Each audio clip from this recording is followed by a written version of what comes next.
Voici la vérité.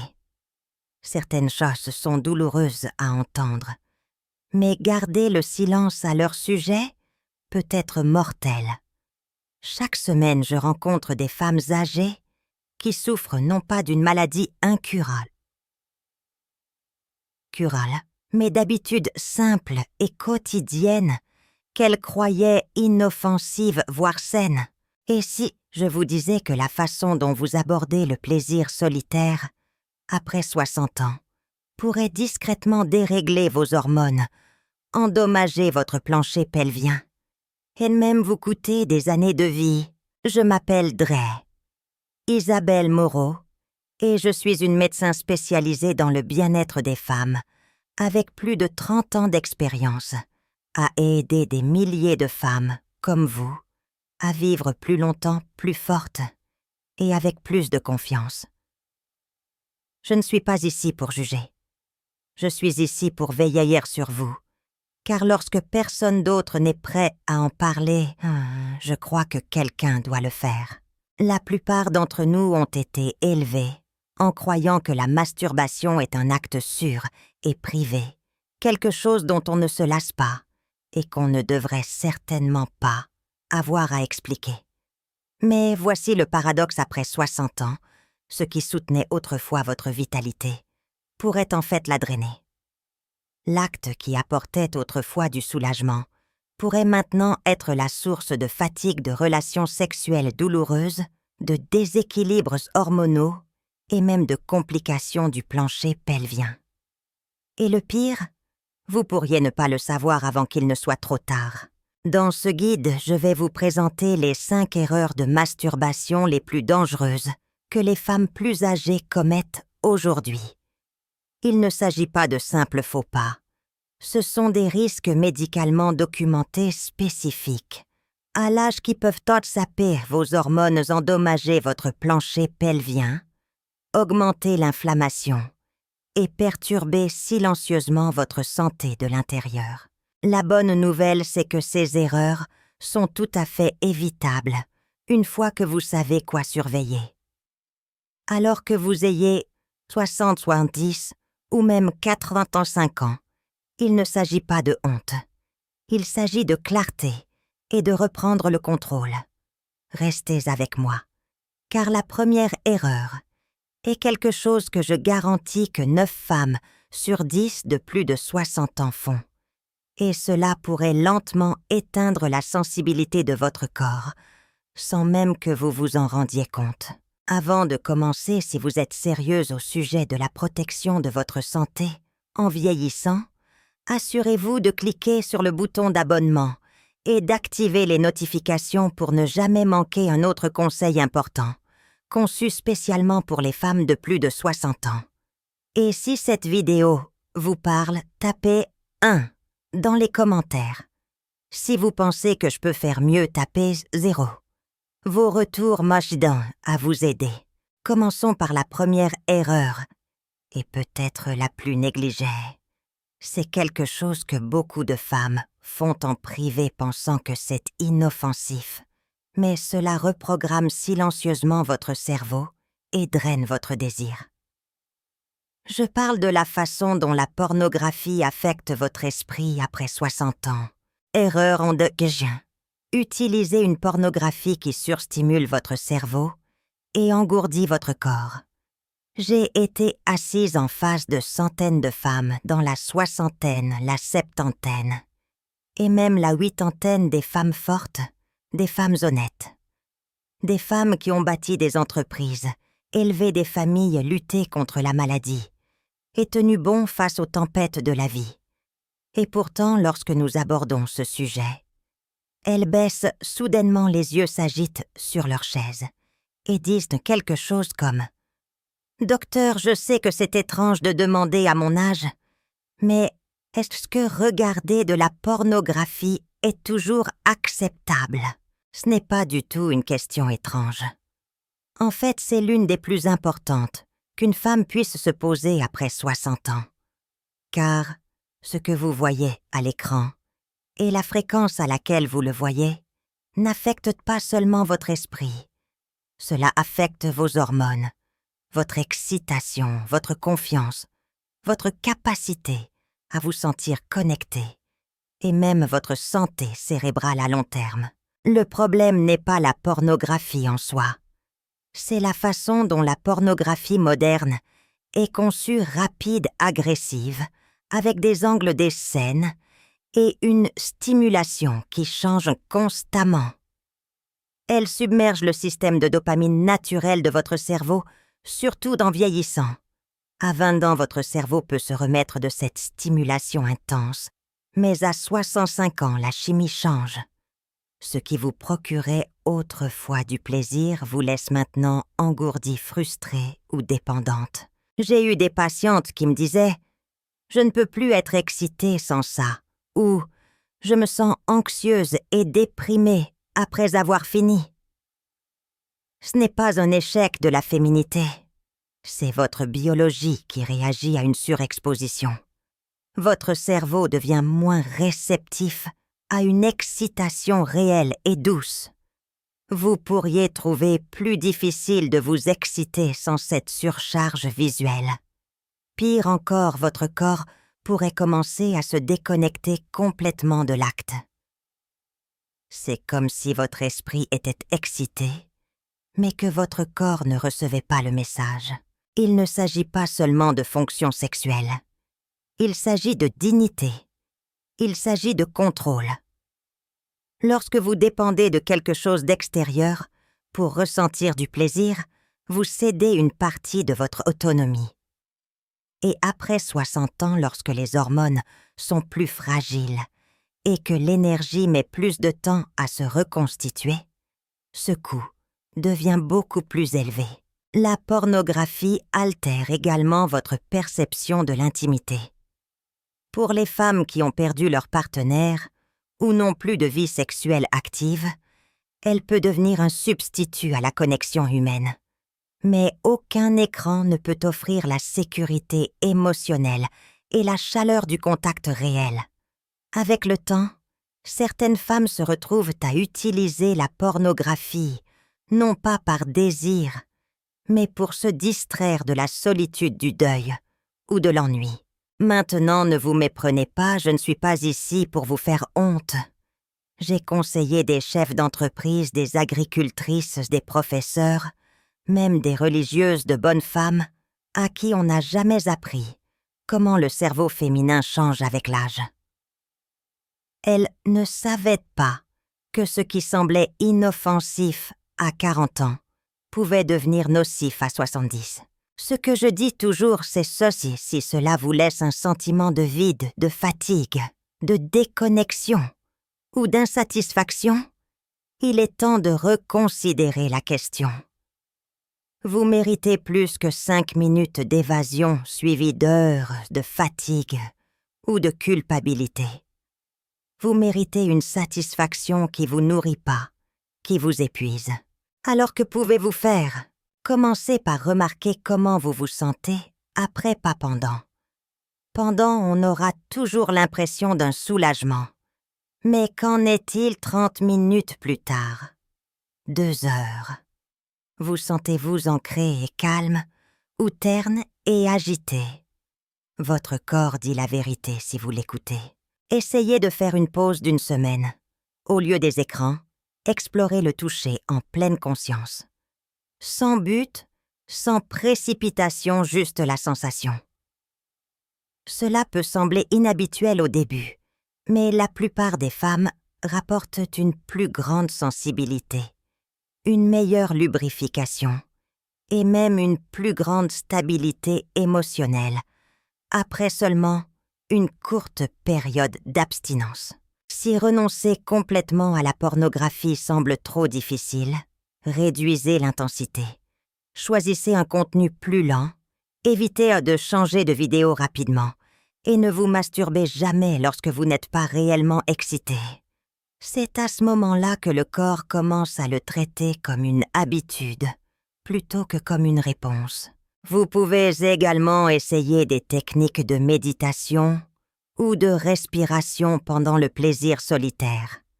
Celles-ci aident à reconnecter l'esprit et le corps qui se séparent souvent, après des années de surstimulation. N'oubliez pas ce qui est bon pour votre cerveau est presque toujours bon pour votre libido. Laissez-moi vous raconter une histoire. Une de mes patientes, Eliane, avait 68 ans quand elle est venue me voir. Elle utilisait la pornographie presque quotidiennement et pensait que cela la maintenait en forme. Mais elle était épuisée, avait du mal à dormir et commençait à souffrir de sécheresse vaginale. Après seulement 2 semaines de réduction et en se concentrant sur un toucher lent et conscient, tout a commencé à changer. Elle m'a dit « J'ai l'impression que mon corps est de nouveau vivant, docteur. Ce n'est pas un miracle. C'est que qui arrive quand on arrête de s'engourdir et qu'on commence à s'écouter. Et si cela lui a résonné en vous, si vous commencez à vous demander combien d'autres habitudes invisibles pourraient nuire discrètement à votre vitalité, alors vous voudrez porter une attention toute particulière à l'erreur suivante, parce que celle-ci est encore plus courante et elle draine votre énergie d'une manière que vous avez probablement imputée à l'âge. Mais ce n'est pas l'âge, c'est l'habitude. Parlons-en. Si vous êtes toujours là et que ce message vous touche, laissez un 1 dans les commentaires pour me faire savoir que vous êtes avec moi. Maintenant, continuons et plongeons dans la deuxième erreur que vous devez connaître. Erreur NDJ. Se masturber trop fréquemment sans temps de récupération.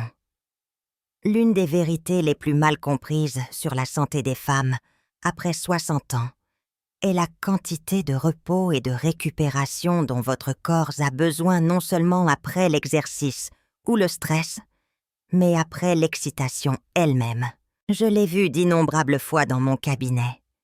Une femme entre souvent un peu gênée et dit quelque chose comme « Docteur, je me sens tout le temps fatiguée.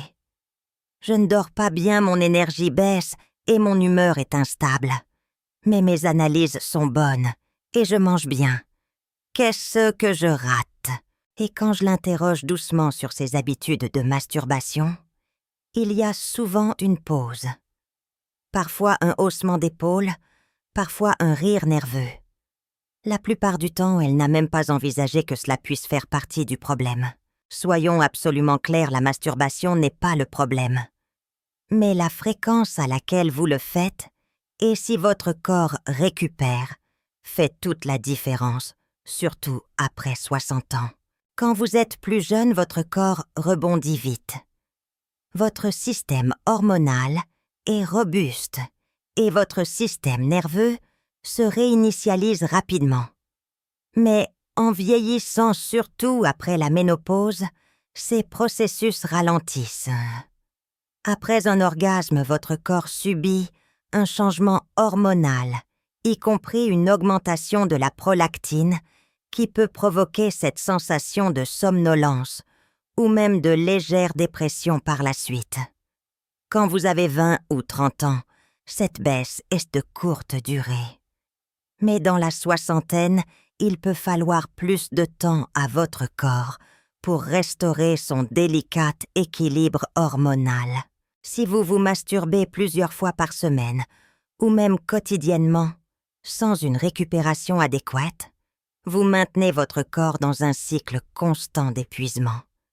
Il ne s'agit pas seulement d'énergie. Une excitation fréquente sans repos peut entraîner une baisse de la libido, une sécheresse ou une sensibilité vaginale des difficultés à dormir, et même une irritabilité accrue ou un brouillard mental. Votre système n'a jamais la chance de revenir à son état de base. J'ai eu des femmes qui m'ont dit « Je pensais que c'était juste le fait de vieillir. »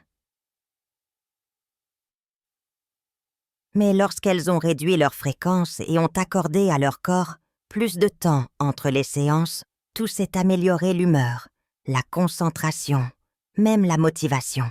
Parfois, la fréquence ne vient pas du désir, mais de l'habitude ou d'une stratégie d'adaptation émotionnelle. La solitude l'ennuie, l'anxiété. Ces émotions ne disparaissent pas à la retraite. Pour de nombreuses femmes, la masturbation devient une forme d'évasion. Mais l'évasion devient un piège lorsqu'elle vous laisse plus épuisé qu'avant. Si vous vous surprenez à le faire, non pas parce que vous vous sentez vraiment excité, mais juste pour passer le temps ou éviter un inconfort, c'est un signal qui mérite d'être écouté. Je me souviens d'une femme, appelons-la Jeanne, qui est venue me voir à 72 ans. Elle était vive, gentille et profondément frustrée. « Docteur, j'ai l'impression d'avoir perdu mon étincelle, » dit-elle. « Je ne suis pas déprimée, mais rien ne m'enthousiasme plus. Je dors 8 heures et je me sens toujours fatiguée. » Nous avons discuté de ses habitudes et il s'est avéré qu'elle se masturbait quotidiennement, parfois même 2 fois par jour, principalement par ennui. Je lui ai demandé de faire une pause de 2 semaines, pas pour toujours juste assez longtemps, pour permettre à son système nerveux de se réinitialiser. Ce n'était pas facile pour elle au début, mais à la fin de la 2e semaine, son énergie était plus élevée, son sommeil plus profond et plus important encore, son désir est revenu plus fort et plus ciblé. « Je me sens enfin à nouveau femme », m'a-t-elle dit. « C'est ce que je souhaite à chaque femme qui lit ceci. Pas de honte, pas de restriction, juste de la conscience et le pouvoir de faire des choix qui servent votre vitalité à long terme. » Alors comment savoir que ce qui est trop? Il n'y a pas de chiffre magique, mais une règle générale que je recommande aux femmes de plus de 60 ans est de ne pas dépasser 2 à 3 fois par semaine, et seulement lorsque votre corps se sent vraiment prêt. Si vous vous sentez épuisé ou endolori après, ou si l'excitation semble forcée, c'est votre corps qui demande de l'espace. Respectez-le. La récupération n'est pas une faiblesse. C'est de la sagesse. C'est ainsi que vous préservez votre force au lieu de la consumer. Vous constaterez peut-être que moins vous stimulez souvent plus, l'expérience devient puissante. Votre sensibilité pourrait s'aiguiser, vos orgasmes pourraient sembler plus profonds, et votre connexion émotionnelle à votre corps pourrait s'approfondir. Maintenant, si vous vous dites « D'accord, je vais essayer de réduire », c'est un grand pas. Mais voici le piège si vous commettez encore l'erreur suivante. Même une fréquence saine pourrait ne pas vous protéger. Car, alors que la plupart des femmes se concentrent sur l'acte lui-même, presque personne ne parle de cette partie délicate de leur corps, qui joue un rôle énorme dans la santé sexuelle. Et elle est silencieusement endommagée chaque jour, sans qu'elle s'en rende compte. Honte. Laissez-moi vous montrer ce que je veux dire. Erreur 1-G3. Ignorer la santé pelvienne et vaginale pendant la masturbation. Quand on pratique la médecine depuis plus de 3 décennies, on commence à remarquer des schémas. Et l'un des schémas que je vois le plus souvent chez les femmes de plus de 60 ans est le peu d'attention qu'elles portent à leur plancher pelvien et à leurs tissus vaginaux, jusqu'à ce que cela devienne un problème. La plupart des femmes ne connaissent pas bien ce réseau complexe de muscles et de tissus. Le plancher pelvien soutient votre vessie, votre utérus et vos intestins, et il a un impact énorme sur votre santé sexuelle, votre fonction urinaire et votre qualité de vie globale. Et malheureusement, bon nombre des problèmes que je vois, comme l'incontinence, le prolapsus ou les rapports sexuels douloureux, auraient pu être évités ou du moins retardés si seulement la femme avait su ce que son corps essayait de lui dire. Ce qui me brise le cœur, c'est que certaines des habitudes que les femmes croient sûres irritent ou surmènent tranquillement cette zone sensible. Je parle de la façon dont nous nous traitons pendant la masturbation. On n'a jamais appris, à la plupart des femmes, à se toucher avec conscience. La vérité est qu'au moment où vous atteignez la soixantaine ou la septantaine, vos tissus vaginaux ont déjà subi des décennies de changements hormonaux. Ils deviennent plus fins, plus secs et moins élastiques. Ils ne se remettent pas facilement des frictions ou de la pression.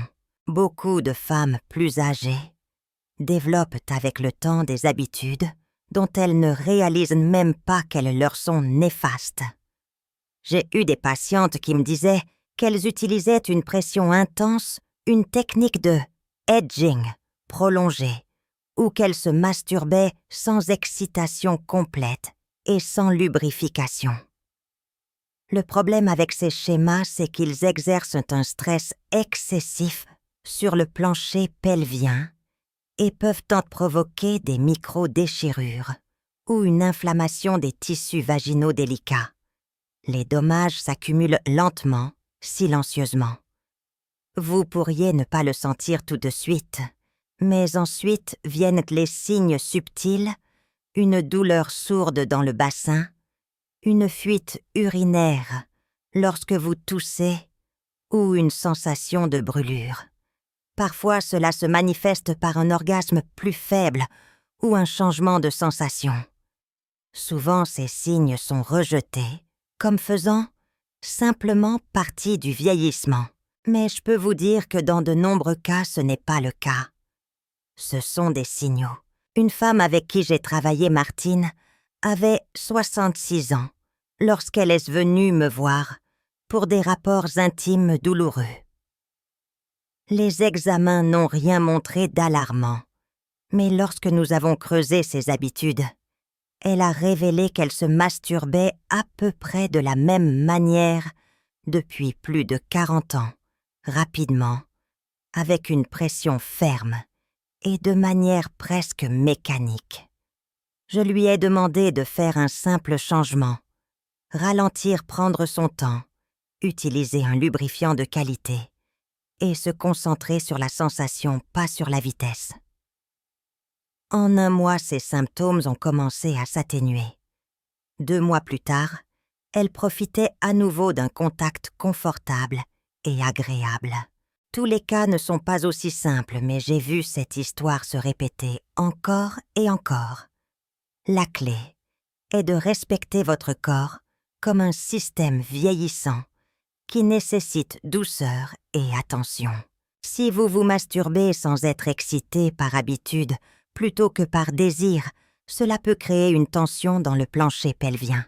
Si vous n'utilisez pas de lubrifiant, la friction peut irriter les tissus délicats. C'est non négociable après 60 ans. Si vous vous forcez à atteindre l'orgasme alors que le corps n'est pas prêt, cette pression interne peut perturber le flux sanguin naturel et la fonction musculaire.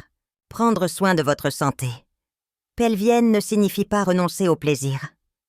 En fait, cela conduit souvent à des expériences plus profondes et plus satisfaisantes. Utilisez un lubrifiant à base d'eau tiède et non irritant. Accordez du temps à l'excitation naturelle. Évitez de contracter trop fort vos muscles pelviens. Et videz toujours votre vessie après, pour aider à prévenir les infections urinaires.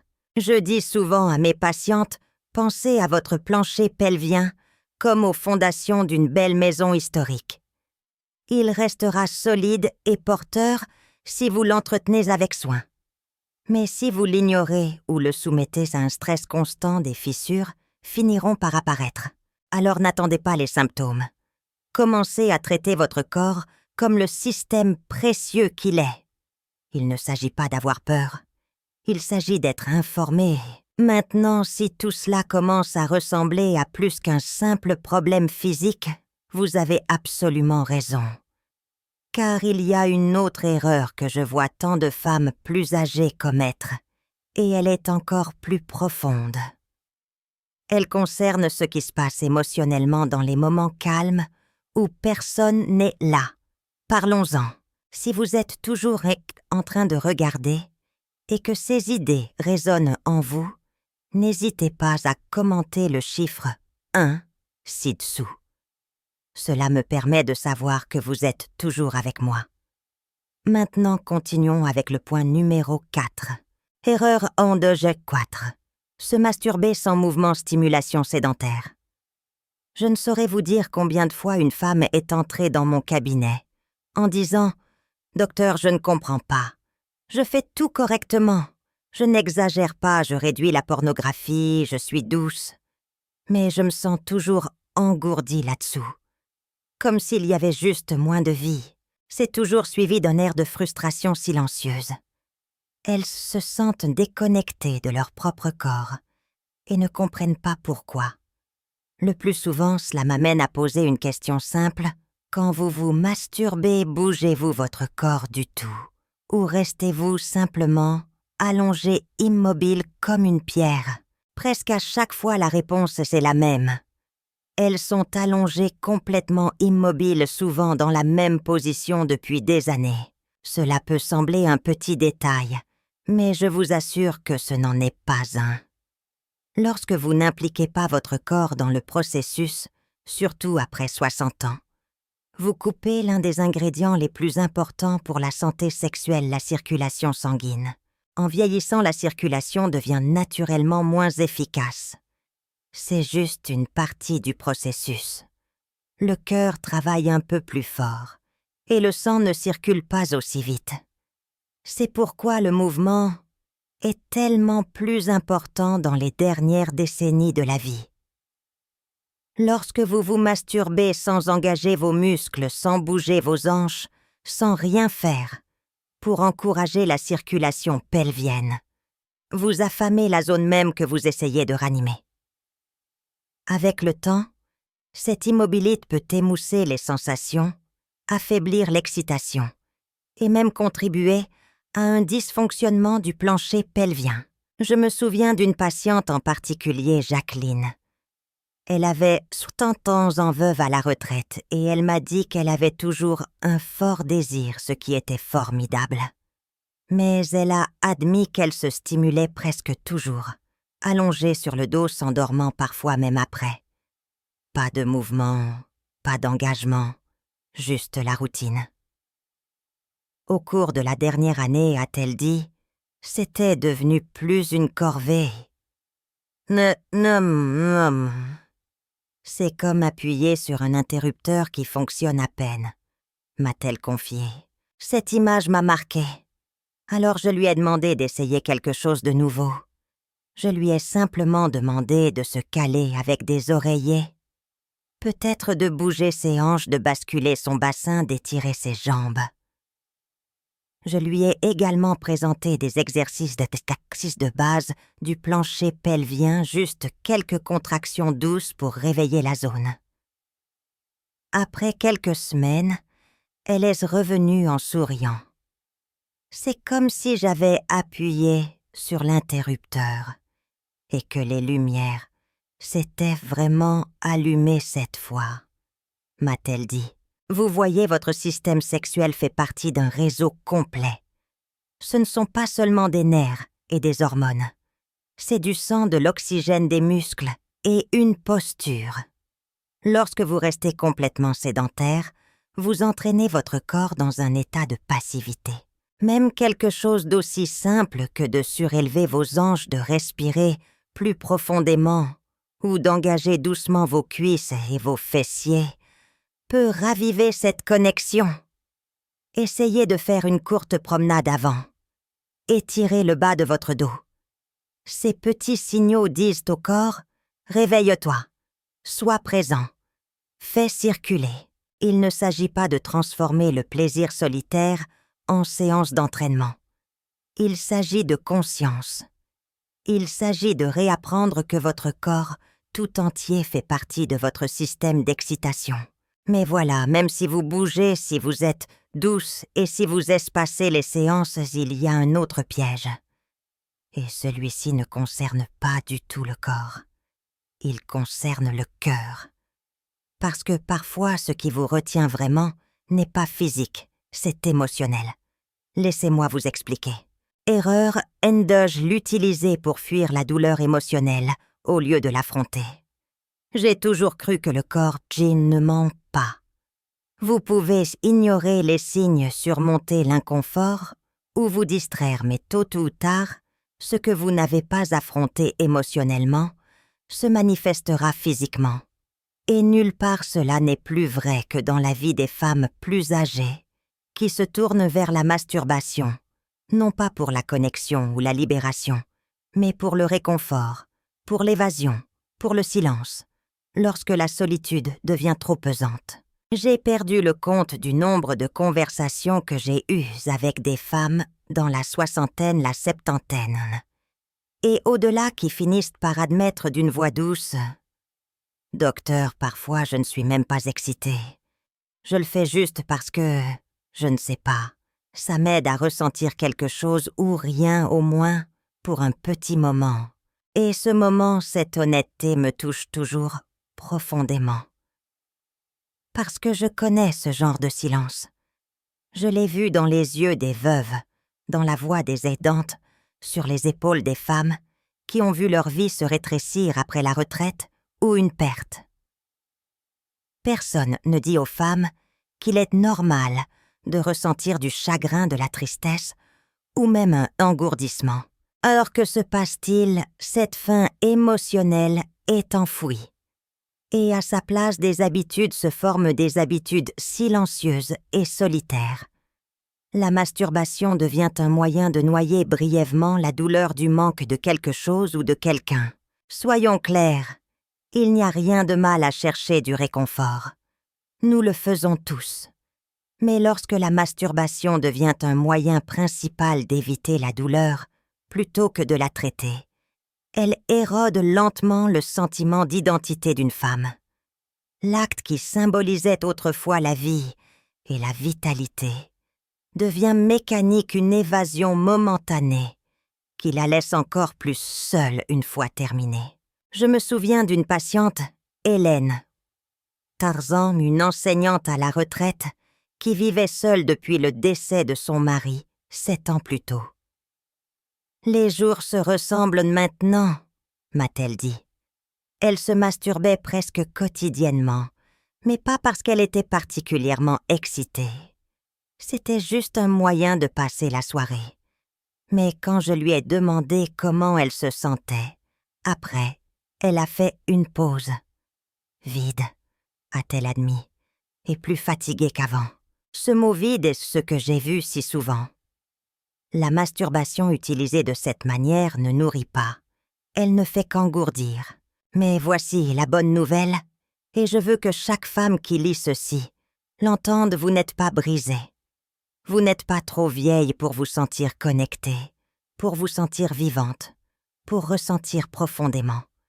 Ce dont vous avez envie, ce n'est pas seulement de la libération, c'est du sens, c'est de l'intimité. Et cela commence non pas avec quelqu'un d'autre, mais avec la façon dont vous vous traitez vous-même. Si vous remarquez que vous utilisez la masturbation pour éviter de ressentir quelque chose, essayez de faire une pause avant de commencer. Demandez-vous, que se passe-t-il vraiment? Suis-je seule, m'ennuie-je? Suis-je anxieuse? Parfois, ce petit acte de conscience de soi suffit à transformer toute l'expérience. Il transforme le moment d'évasion en reconnexion. Les femmes qui commencent à comprendre cela ne retrouvent pas seulement leur vitalité sexuelle. Elles retrouvent une partie d'elles-mêmes qu'elles pensaient avoir perdue à jamais. Elles commencent à traverser la vie avec plus d'aisance, plus de joie et plus de connexion. Conclusion. La véritable erreur est d'ignorer ce que votre corps vous dit. S'il y a un fil conducteur commun à ces 5 erreurs, c'est celui-ci. La plupart des femmes ne font rien de mal intentionnellement. Elles font simplement ce qu'elles ont toujours fait. Mais elles ne réalisent pas toujours que le corps qu'elles ont après 60 ans en n'est pas le corps qu'elles avaient à 30 ans. Il réagit différemment, il demande des choses différentes et surtout, il vous parle différemment. La véritable erreur, la 6e et dernière, est d'ignorer ce que votre corps essaie de vous dire. Beaucoup d'entre nous n'ont pas grandi dans un monde qui encourageait la conscience de soi ou l'honnêteté émotionnelle. On nous a appris à être fortes, à continuer à nous débrouiller seules. Et pendant des années, cela nous a bien servi. Mais à cette saison de la vie, les règles ont changé. Ce qui apportait autrefois la libération peut maintenant apporter de la fatigue. Ce qui offrait autrefois du plaisir peut maintenant vous laisser un sentiment de vide. Nous avons parlé de la surstimulation due à la pornographie qui reprogramme le cerveau, une fréquence trop élevée qui épuise le système hormonal, l'ignorance de la santé pelvienne, avec des habitudes qui causent tension et irritation, un manque de mouvement qui réduit le flux sanguin et la sensation, l'utilisation pour anesthésier les émotions, ce qui vous laisse un sentiment de vide. Rien de tout cela n'est destiné à vous faire honte. Bien au contraire, c'est destiné à vous redonner le pouvoir qui vous a peut-être échappé. Vous n'êtes pas impuissante. Votre corps ne vous a pas abandonné. Il demande simplement à être écouté d'une nouvelle manière. Je pense souvent à ma mère lorsque je parle à mes patientes. C'était une femme fière et discrète de sa génération. J'aurais aimé avoir ces conversations avec elle plus tôt. J'aurais aimé que quelqu'un lui dise « Tu n'es pas moins femme parce que tu as besoin de quelque chose de différent maintenant. Tu es juste plus âgée. » Et être plus âgée ne signifie pas être plus faible. Cela signifie être plus sage si tu es prête à écouter. C'est donc mon espoir pour vous. Non pas d'être parfaite, mais de commencer à écouter à nouveau vous-même vos besoins, ce que votre corps vous murmure.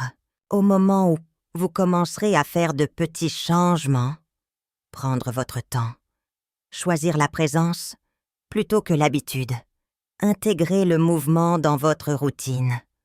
Vous demandez pourquoi. Au lieu de seulement comment vous commencerez à sentir quelque chose changer.